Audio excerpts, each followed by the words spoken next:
Hello everyone, today we are going to learn about perpendicular lines, about lesson in geometry, lesson 2.5, and my name is Ahmad Jafar Nejad. So let's go and start the lesson. After this. So on here we have our introduction.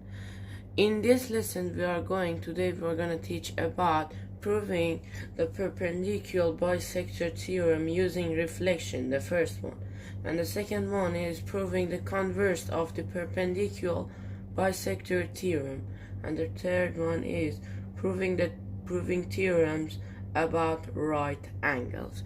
So we are going to learn about these three things. I'm gonna start teaching. The first one is proving the perpendicular bisector theorem using reflection. Yes, so on here we have the perpendicular bisector theorem. It says if a point is on the perpendicular bisector of a segment, then it's equidistant from the endpoint of the segment. On here we have the shape that is a segment A, B, and a perpendicular called P, perpendicular that is a point P on it. So it says that prove AB PA is equal to PB. So we can use perpendicular bisector theorem to prove that this is PA is equal to PB.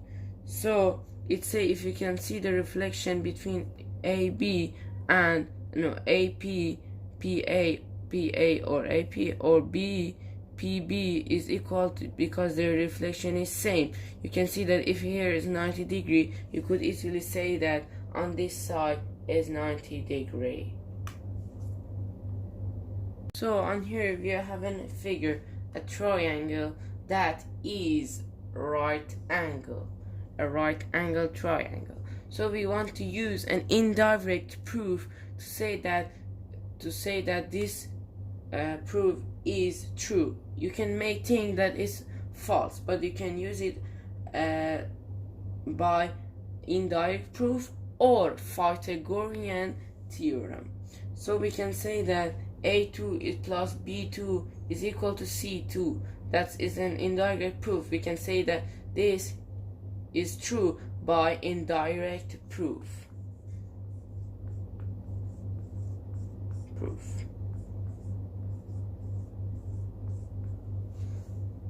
So now here we have a triangle and we want to prove that AP is equal to BP.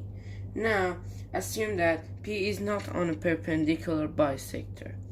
Now after we could use converse of the perpendicular bisector theorem, we can say that AP is equal to BP because they have the same lengths, and you can say that both are right angles. Easily, such simple. Now we could say that these two, if you measure it, you could say that both are same easily.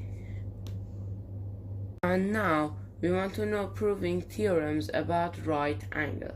On here we have a figure that is consisted of two perpendicular lines, one that's go up and one that's go horizontal.